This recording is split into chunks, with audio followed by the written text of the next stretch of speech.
Hey guys, it's Angel. Welcome back to the channel. And we're looking at a big old beast today. The P-47D Thunderbolt, or the Jug, of course, as she was often known. Now this World War II heavy is definitely an interesting one. It's from Aeroplane Heaven. They've had a bit of a checkered past when it comes to releases, so we'll be all skeptical on this one. We're at Just down here on the south coast, near the, St. Just. Echo Golf Hotel Charlie. It's a default airport, one of the scenically up-rated ones that came with the upgrade to a UK. Now, of course, the Jug, biggest fighter of the Second World War, 8 tons fully loaded. Very powerful engine. It's running the same as the F6F Hellcat, the Corsair, and a number of bombers, the Pratt & Whitney R2800, with a huge loadout, including multiple 50 cals. We have the ability to transport bombs, drop tanks, rockets, everything.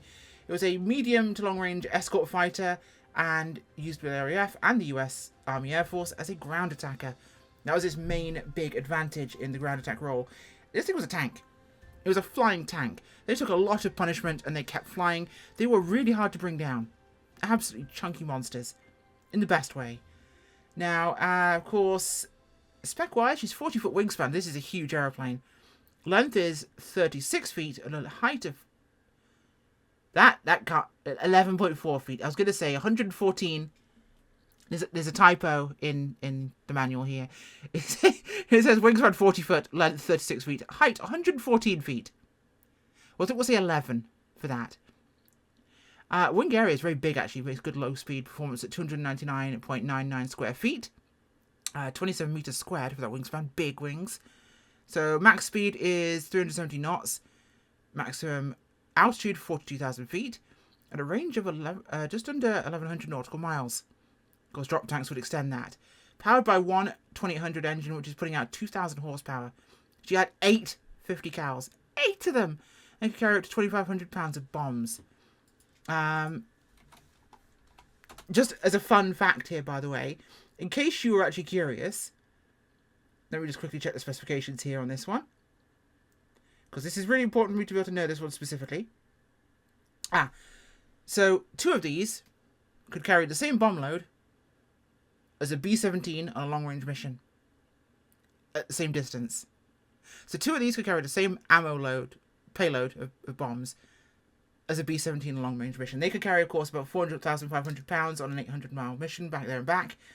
So you're talking, okay, that's 16. But on a short range, yeah, less.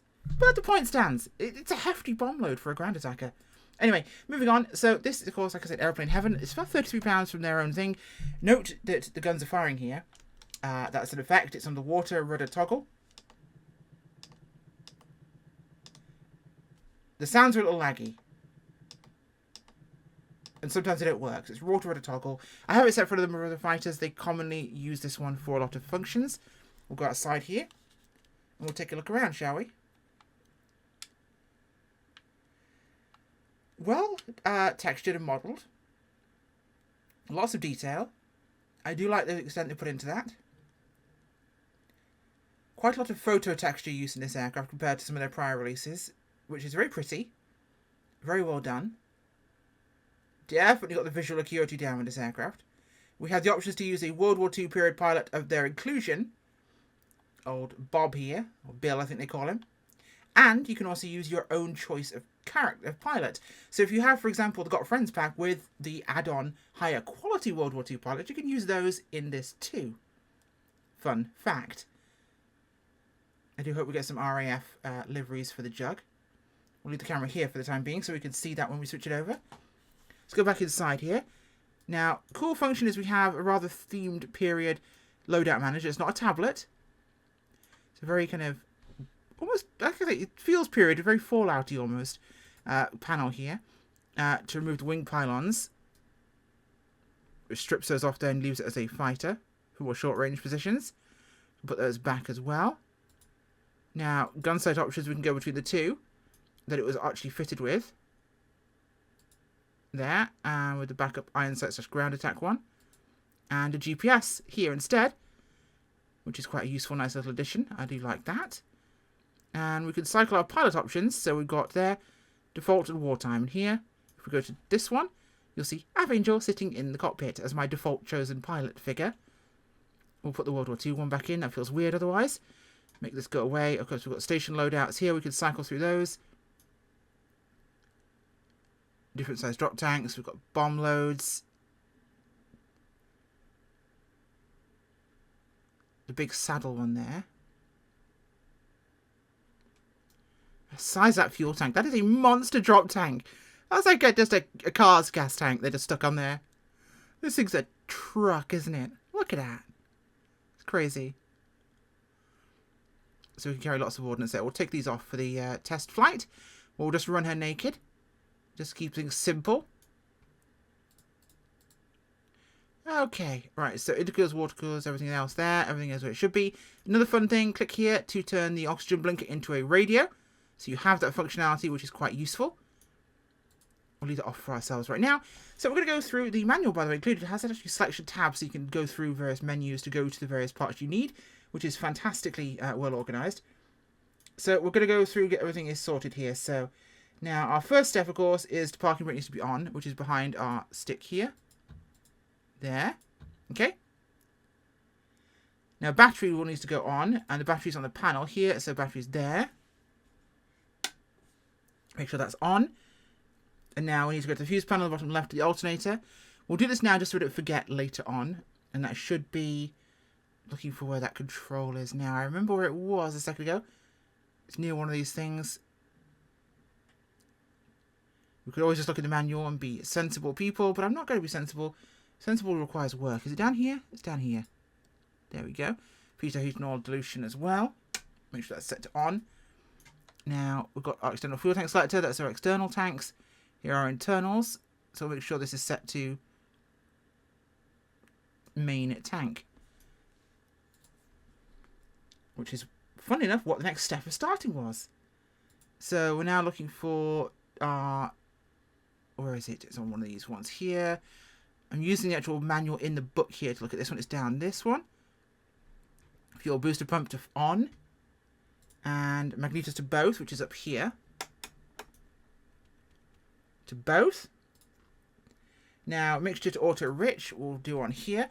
Now, this is where I'm going to criticize them, because notice on here, so this is here, that shadow matches really well, doesn't it, with the mixture? That's about 60%. Notice the booster over here. It matches if you're weird enough here, right? They've baked the ambient occlusion in various places, and it looks bad. Because you've got leftover baking, which they should have removed, and I will criticize that. They should have removed that baking. It looks bad on various things where they can move the positioning. The shadows don't look well placed. For example, like someone's behind some of these as well, like there, you saw. Let's make sure everything is set where it should be here. We're at auto rich there, which is what we should be. Throttle is free to move. That one is good. So we'll go to primer and cowl flaps. So cowl flaps on here. This is another bad example of the shadow there. Notice how that shadow is there. Baked circle, which looks fine here. Bad there. Cowl flaps are open. So we're going to go to one more. We'll go to our engine starter, engage. Oh, hang on, we're doing it. It's the energize and start. Got it. Okay, so it's going to be a hold this for 10 seconds. 3, 4, 5, 6, 7, 8, 9, 10. Start that big 2800. Come on, Porky. Let's go. Sing for Mama. There we go. Nicely done. So canopy, we can click a spot here or here to open and close it if we want to do it quickly. Or we can grab and slide like that. Okay? Obviously, hard to do that when you're moving around, so we just click the open. Nice and easy. So our starter is nice and good. We're keeping our details, make sure everything's coming up in terms of temperatures. We're looking good there. Bring the cowl flaps in.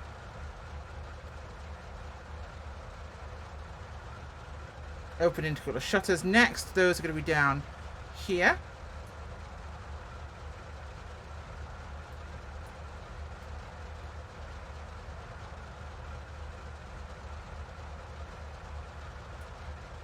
Okay, we'll use these a bit forward there. We'll put them into mostly open. And same with the oil cooler doors as well. We'll put those into neutral. Slightly open. Make sure this thing can have some cooling. And we'll take a look outside the aircraft here. Cowl flaps are trailed where we need them to be. The intercooler doors there on the side are open, so everything's looking ready to keep this thing flying. We're looking pretty good. This is a monster-sized aircraft. Look at it. So the ground and buildings around it. Big plane. Okay, so I think everything should be reasonably okay. The boost handle notch off too forward, make the light start to flash. We'll just quickly check that.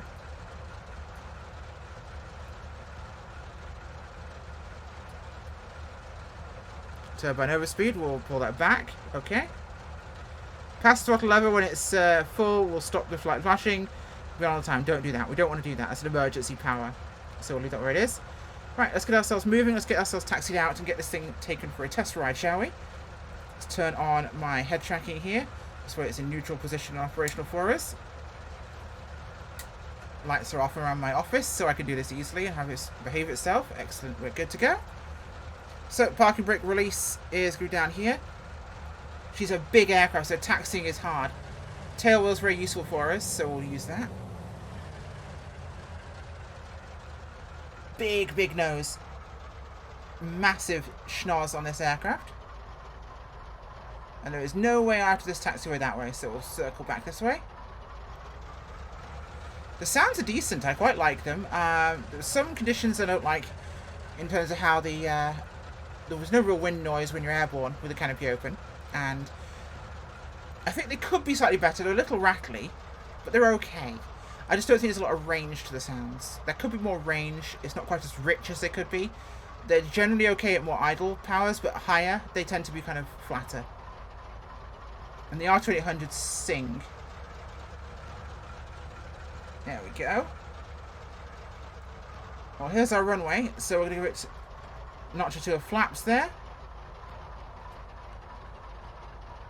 Now, she does quite like a bigger runway, this aircraft, so we'll get ourselves lined up here. And we'll set our tail wheel lock here. We're going to get ready to rumble, so we're going to bring it up to 2700 RPM.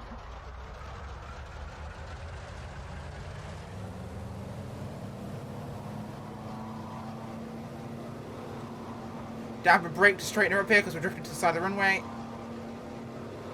Okay, straighten up again. This is quite a narrow runway. We've got rudder authority here. A bit more brake there to straighten her up. Power to 2700. Nose will come down. We're running out of road here. Come on, lift up for mummy. There we go. A little bit short here. Needed more power. It wasn't a full speed takeoff. Or a full throttle takeoff, I should say. Let's pull those wheels in, shall we?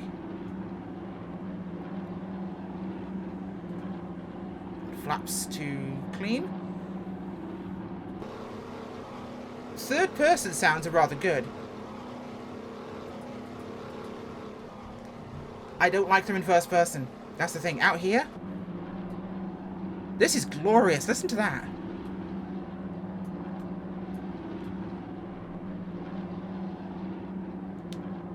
Those sounds are phenomenal. Outside. Inside, it sounds like you're in a tin can that's being shaken with some beans. We're at Land's End here, by the way, St. Just. Down on the very eastern tip of England. In Devon and Cornwall area. And I get to use this for the first time and have some fun with it in a video. It's the Air Show Assistant, which I have fallen in love with. I love this thing. So let's have 3, shall we? We'll be position 1. Go into our finger formation. Accuracy is going to be really high. They're really well trained.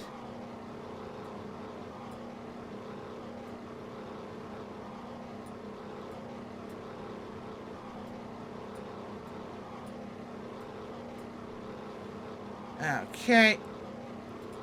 No liveries found. Okay. Is this actually going to work? Oh, yes, it's going to work. Hi, girls. Come join me. Do I want some friends to fly with me? Yes, I do. Shame I can't pick the livery, but I guess they're the same squadron. He doesn't seem to want to let me pick liveries. Doesn't work with all aircraft like that, but That's awkward. Someone's got his gear hanging down. This does happen sometimes. They don't sync up with all animations necessarily lined up, but this brings the vibe to you for World War II stuff, doesn't it? Flying in formation with a bunch of other aircraft. And if I want to, I can go to wingmen, and I can go to here, and I can make them spread out a bit more for us. Not quite as snug. We can change their formation too.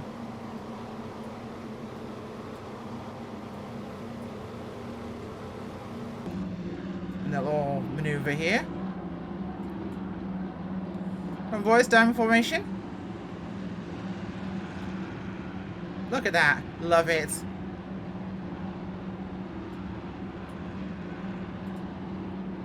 Ah, it just brings that vibe for the World War II stuff, doesn't it? Okay, so where were we? We're flying around Cornwall. Flight handling's really good. I quite like this.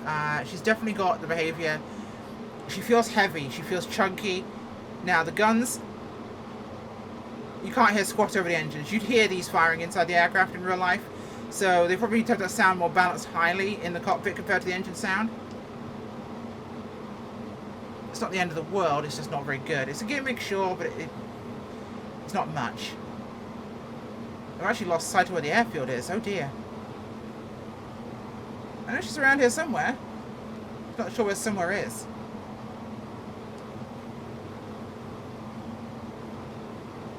This is why it pays to pay attention, doesn't it? Now, typically you shouldn't open this in flight, but we're going to be naughty.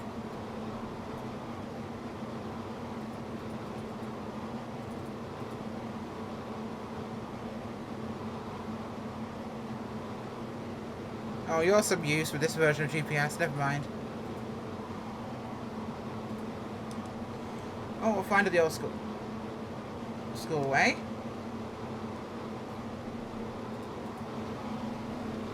Let's have a look around, shall we? Climb up a little bit and see more of the area. I know it's on this part of the headland somewhere.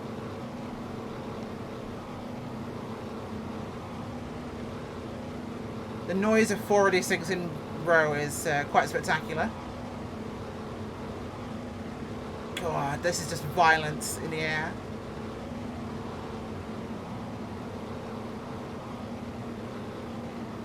Keep your eyes out for the airfield. I think I see it behind us. There we are. Yep, I see it. We'll set up for our approach and landing here.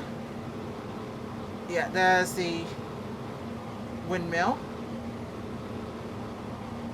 So I think I see where it is. Yeah, I think I have it. Boy, still on my wing? You are. Excellent.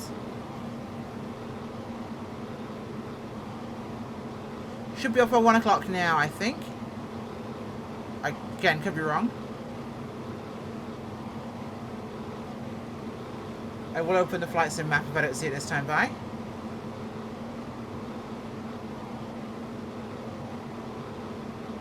It was an asphalt runway. How do you lose those?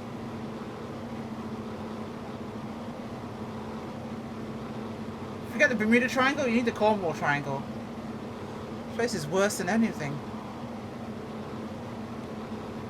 I could have sworn they were close to the runway. Never mind, we'll open this.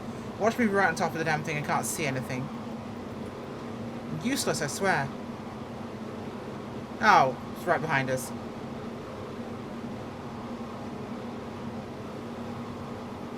Quite a distance behind too. All the way over there. I was looking in the wrong place. I'd flown too far.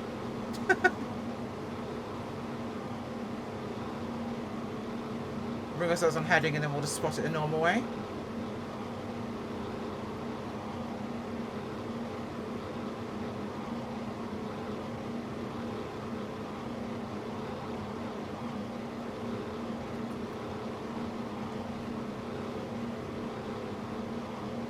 Should be down here somewhere. Pull the power.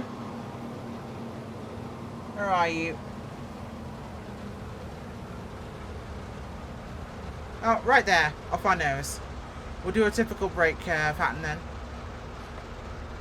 Should be just fine.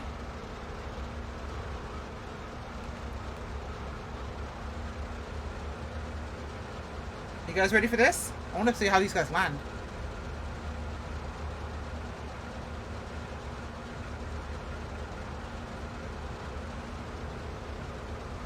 Okay, props full forward. That is full forward. Power's coming back. Speed is coming down. Looking good.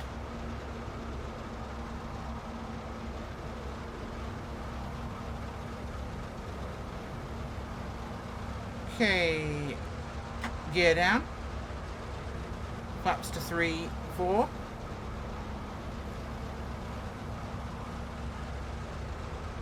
Midfield there, looking good. We'll hold this. Power on. We want to stay about 130 is what we're looking for. So about this speed is good. We don't want to go much below 110.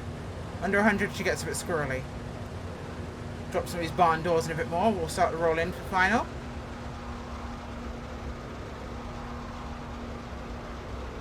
I've got the runway.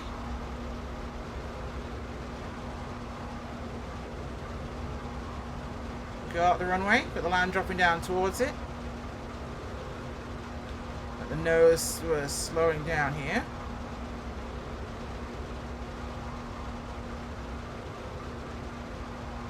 Here we are.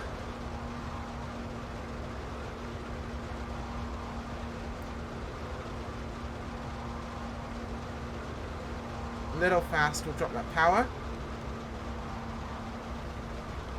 More flaps.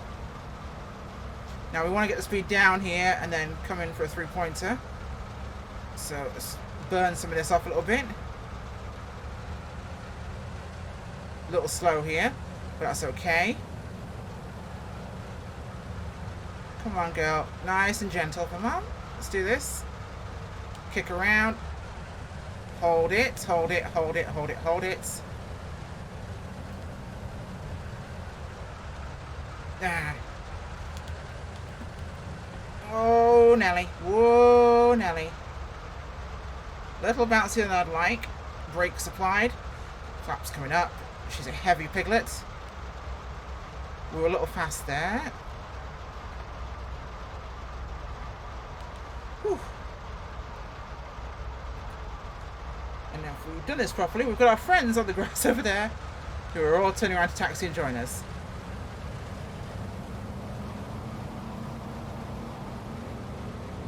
And they behave normally, or dynamically somewhat. A little bit like weird at times, but they sort their lives out eventually. Depending on the formation you've selected. Yeah, this isn't a very big runway for this sort of thing. It's also quite a narrow runway for an aircraft like this, where the nose is blocking basically the entire width of what we have. It makes our life a lot more difficult.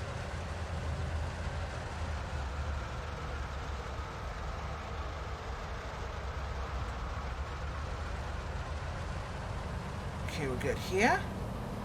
What do I think of this aircraft? Well, I think it's a bloody good job, actually. I think Aeroplane Heaven have done a really decent job of this compared to some of the ones they put out. I think it's got some places to improve. I do not like the... I'll turn that off now. Quieter. I do not like the flatness of the sounds in the cockpit, I think, at higher RPM. The outside sounds are much richer. The baked textures from the ambient occlusion mapping, fix that. That shouldn't be there. I don't like that. That looks sloppy. Modelling wise, really well done. For once, their viewpoint is actually normal and doesn't basically make me want to hate myself. The size of the cockpit feels right.